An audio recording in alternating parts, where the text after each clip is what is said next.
Yon mga masters, bali 8 videos, araw-araw tuwing umaga na po tayo mag-a-upload. Maraming salamat sa mga solid kong masters dyan na patuloy pa rin na sumusuporta sa aking mga ina-upload na kwento o videos. At sa mga hindi nag-skip, maraming salamat po sa inyong lahat. At mag-iingat po kayo palagi and God bless.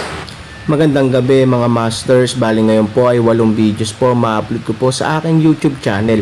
Tama nga mga masters, 8 videos nga po ma-upload ko. Yon, what's up mga masters? Nandito na naman tayo sa panibagong araw, panibagong kabanata na naman ang pagsasama-samahan natin ngayon guys.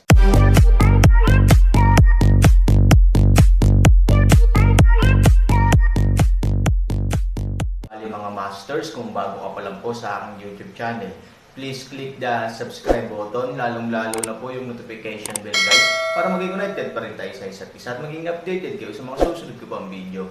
Bali mga masters, bago natin umpisahan ng kwento ay mag-shoutout po muna tayo para sa mga solid nating tagapakinig. Shoutout kay Justin Villanueva at shoutout kay Leo Merpalbol. Yun na nga mga masters, no? Bali hindi na ito patagalin. In 3, 2, 1, let's go! Mga master, 8 video na ang mapapakinggan nyo everyday, 4 sa umaga at 4 sa gabi. Salamat mga master. Gustong abutin ni Han ang 3,000 upang magpaliwanag. Sa oras na ito, inabot siya ni Fu Mei upang pigilan siya. 3,000 kapatid, kalimutan mo na. Sa oras na ito kung ano ang sinasabi mo, hindi siya maaaring makinig, mayroon pa tayong dapat gawin. Panipi, pagtingin kay Xiao Tao, bamantong hininga si Aaron, sige. Umalis na tayo. Dahil doon, ibinaba ni Aaron ang kanyang ulo at dahan-daang naglakad sa kanyang harapan. Ipinakita ni Fu Mei ang isang mapagmataas na ngiti. Ang lahat ng mga planong ito ay malinaw na ang kanyang maingat na pagpaplano, isang mapait na plano, pagkatapos ay direktang inihiwalay sina Aaron at Xiao Tao. Sa daan, ang Aaron ay may malungkot na mukha. Matapos gumugol ng napakaraming oras kasama si Xiao Tao, matagal na siyang tinuring ni Aaron bilang kanyang kapatid. Hindi inaasahan ng Aaron na magkakaroon ng araw ng paghihiwalay. Hindi niya lang inaasahan na haantong sila sa ganito, kaya hindi niya maiwasang maawa. Kuya Aaron, may dusiti sa unahan. Pero doon na tayo magpahinga ng isang araw at pandagdag ng tuyong pagkain nga pala. Naglalakad si Fu Mei sa tabi ng Aaron sa oras na ito. Maganda ang mood niya. Tumingin si Aaron sa isang maliit na kastilyo sa ilalim ng mga bundok at tumango. Ang lungsod ng Lashoy ay isang maliit na lungsod na matatagpuan sa kalsadang patungo sa Kishan. Bagaman ito ay napakaliit, ito ang tanging maliit na lungsod sa 800 li lang. Sa mga nakalipas na araw, ang Lashoy City ay nagsimula sa panahon ng mandurumog. Karamihan sa mga taong sumali sa martial arts contest ay pumupunta sa lugar na ito para magayos. Nang pumasok si Han Sanchen at ang kanyang partido sa lungsod, maraming tao sa lungsod ng Lashoy. Ang mga lansangan ay puno ng mga espada at eskrimador. Ang iba ay nagtatawanan at ang iba naman ay nagmamadali. Naging abala sila. Dinadala ni Han Sanchen at Fu Mei ang mga tao sa isang restaurant. Sa hitsura ni Fu Mei, sila ay itinuturing na isang magandang babae. Sa kanyang pagpasok, hindi nagtagal ay naakit nila ang ilang mga lalaki na sumipol, at kahit ang ilang mga tao ay sumipol ng mga walang kwentang pagbati. Likas na tuwang-tuwa si Fu Mei na ipakita ang kanyang alindog, lalo na sa harap ng Aaron. Pagkaupo ng bahagya, humingi siya ng ilang pagkain. Dam, ang ganda ng sisiw na yan. Dam, ang haba ng daan papuntang Kishan. Kung may ganyang sisiw akong sasamahan ako sa kalsada, ang ganda talaga. Haha, wala akong iniisip. Wala ka bang nakikitang lalaki sa paligid? Tsaka may kaunting tao sa likod niya. Panipi, ano bang kinakatakutan mo? I don't dare. Someone dares to die. Sa ilalim ng peony, romantiko ang maging isang multo. Ang isang grupo ng mga manginginom sa oras na ito ay bamulong, hindi pinansin ni Fu Mei ang pangungutya ng mga taong ito, sa halip, kinuha ito bilang kanyang ipinagmamalaki. Sa oras na ito, isang lalaking nakaitim ang lumapit na may dalang isang kaldero ng alak, si Chen Hao, ang pinakamatandang disipulo ng Shaliu Shazam, ay maswerteng nakilala si Miss dito ngayon. Ito rin ay isang uri ng kapalaran, hindi ko alam kung maari bang magpakita si Miss sa akin ng isang pabor at hilingin sa akin na yayain siyang uminom ng isang baso ng alak. Ngumiti si Fumei, ngunit ang kanyang mga mata ay lumingon sa Aaron ng tahimik. Malinaw, ipinakita niya ang kanyang lakas sa harap ng Aaron. Hindi man lang inangat ni Han Sanchen ang kanyang ulo. Nagsalin siya ng tsaa para sa sarili at saka uminom na parang walang nangyari. Para sa Aaron, ano ang problema sa mahusay na alindog ni Fumei?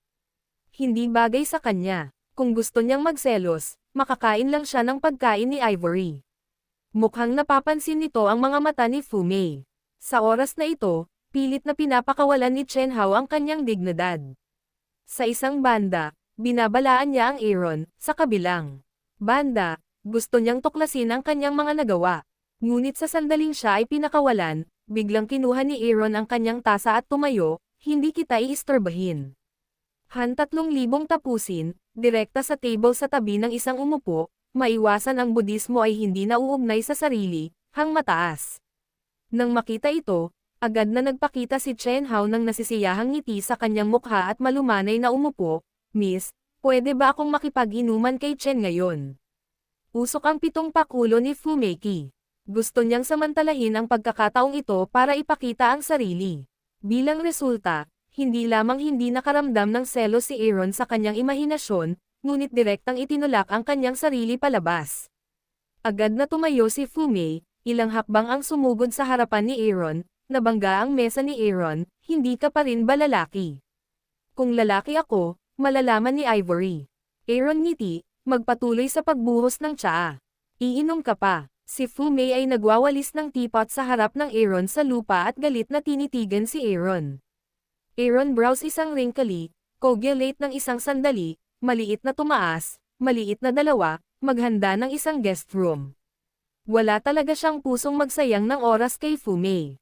Si Aaron to go, bahagyang nanginginig ang katawan ni Fumeki, ngunit nang magsisimula na ang Aaron, isang espada ang biglang hamarang sa Aaron sa harap niya. Humingi ng tawad sa binibini na ito. Malamig na sabi ni Chen Hao. Sa kanyang mga mata, halatang takot sa kanya ang ugali ni Aaron. Sa una, hindi niya intensyon na magkaroon ng parehong opinyon sa ganitong uri ng tao. Kung tutuusin, bagamat siya ay isang wimp, siya ay hindi bababa sa kaalaman. Sa kasamaang palad, kailangan niyang pasayahin ang babaeng gusto niya. Sa oras na ito, paano pakakawalan ni Chen Hao ang pagkakataong magpakita ng sarili sa harap ng magagandang babae? Pagkalabas ni Chen Hao Jian, agad na tinapik ng pamilyang sumusuporta sa mga disipulong nakaupo sa ibang mga mesa ang mesa. Bagamat hindi nila gusto ang Aaron, sinabi sa kanila ng patriarch na ang kanilang gawain ay protektahan ang Aaron. Nang banta ang Aaron, natural silang sumulong. Nang makitang tumayo ang mga disipulo ng pamilya ni Fu, hinamak ni Chen Hao na ngumiti, higit pa ito sa mga tao, hindi ba? Boom! Sa oras na ito, ang ilan sa entourage ni Chen Hao sa restaurant ay agad ding tumayo na may mga espada. Ayon sa bilang ng mga tao, mayroong hindi bababa sa 20 katao, at lahat sila ay tila hindi mabuting tao. Ang mga sumusuportang alagad ay nawalan ng sandali. Malamig ang mukha ni Aaron, imposibleng humingi ng tawad, ngunit kung gusto mo siya, gawin mo ang gusto mo, ngunit mas mabuting huwag mo akong abalahin. Kasabay nito, si Aaron sa isang hakbang, ang katawan ng isang paggalaw ng enerhiya, ang espada sa kanyang harapan, ay agad na bumukas, naramdaman lamang ni Chen Hao ang kamay ng espada na si Huko ay nabigla ng hilaw na abaka, ang buong tao ay nagulat, maaari, di naniniwalang nakatingin kay Han 3,000. Gayunpaman, sa mga mata ng ibang tao, pagkatapos nilang marinig ang mga salita ni Aaron, hindi nila napigil ang matawa, haha, duwag talaga ang lalaking ito. Binigay niya ang sarili niyang babae nang hindi sinasabi. Pinipilit pa niyang magpanggap na napipilitan. Sobrang saya ko. Totoo naman. Akala ko may something siya ngayon lang, pero hindi ko inasahan na dog counselor pala siya. Alam ko ngayon lang ako nakapunta dito, damn it. Walang pakialam si Aaron sa mga pangungusap na ito. Para sa kanya, ang mga babaeng tulad ni Fumei ay hindi karapat-dapat na sayangin ang kanilang espiritu. Sa oras na ito, nagmadali si Shower na salubungin siya at dadalhin na sana ang Aaron sa ikalawang palapag. Sa oras na ito, bigla siyang nakaramdam ng pagyanig sa restaurant. Pagkatapos, pumasok ang isang lalaking may taas na 2 metro, nakatayo sa pintuan, Halos nakaharang sa lahat ng ilaw, puno ng kalamnan at kasing lakas ng dalawang baka. Sa kaliwat kanang balikat, may bitbit siyang abakabag na may mga gamit. Bawat hakbang ng daan ay nanginginig ang restaurant. Lahat ng tao sa restaurant ay naakit sa kanya, ngunit nabigla sila sa kanyang pigire at lakas. Nang makita si Zhuang Hanten, nagulat siya sa lahat. Sa oras na ito, biglang ngumiti si Chen Hao, Kuya Hachi, ang aga mong bumalik ngayon. Mukhang maganda ang animo, dalawa. Inilagay ng malaking lalaki ang dalawang sako sa bakanteng mesa sa harapan niya. Pagkatapos, pagkaupo niya ay agad niyang nilagyan ng mga sako ang isang gilid. He said discontentedly, dalawa sila na may handlebars. By the way, you happen to be here. Help me to have a look. It's a baby. With that, the man opened one of the sacks and revealed what was inside.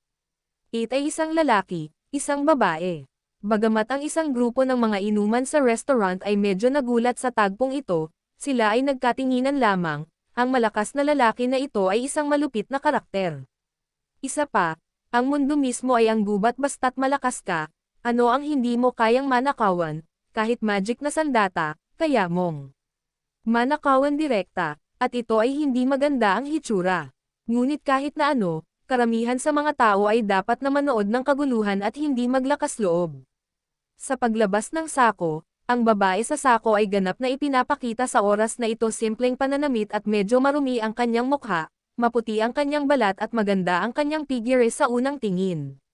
Marahan niyang hinawakan ang kamay ni Chen Hao, at pagkatapos, ngumiti siya sa tigre.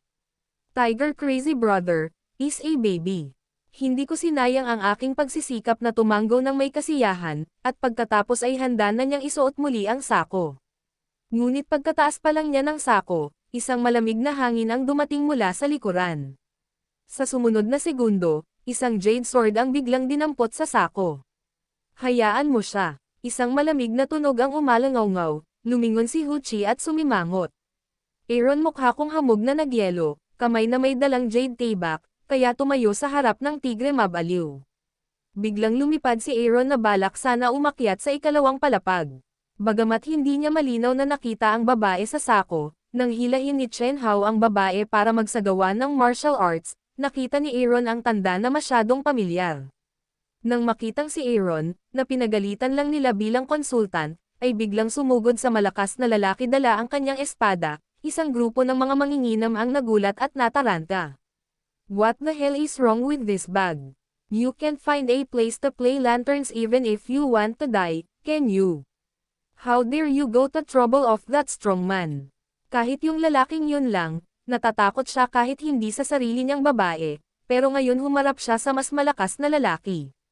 Medyo maliba sa isip niya ang batang ito. Ang malakas na lalaki na iyon ay tinatawag na Hachi. Narinig ko na ang taong ito, ang niyarin ng bundok ng Julie, ay maaaring talunin ang nakatatanda sa bundok ng Julie kapag siya ay 18 taong gulang.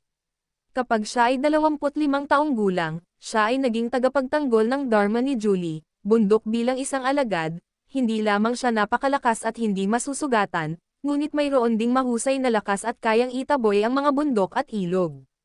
Ang pangungusap na ito, ang mga tao sa paligid ay hindi maaaring makatulong ngunit huminga, kaya malakas. Kapag apprentice ka pa, maaari kang tumalon sa ilang antas at maging isang elder.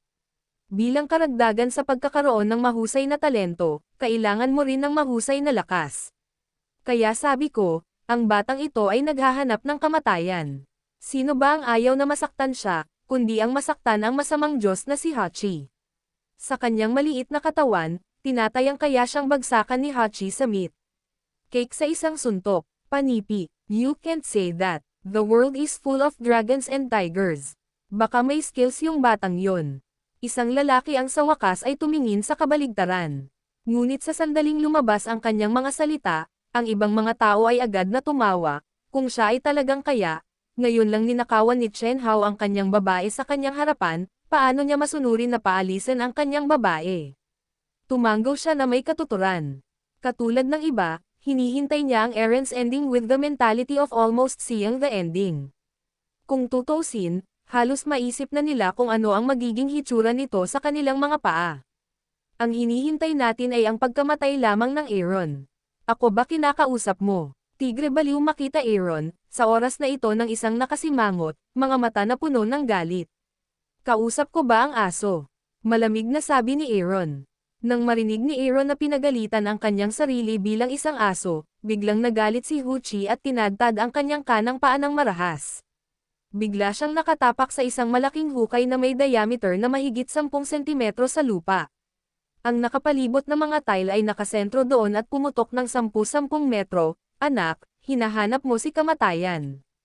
Pagkatapos, itinaas ni Huchi Mangran ang kanyang kamao at direktang pinasabog ang Aaron. Aaron kilay isang lock, nagdadala ng enerhiya fiercely na may isang tayback blow. Bang! Sa malakas na ingay, biglang tinamaan ang Aaron at lumipad ng 10 metro.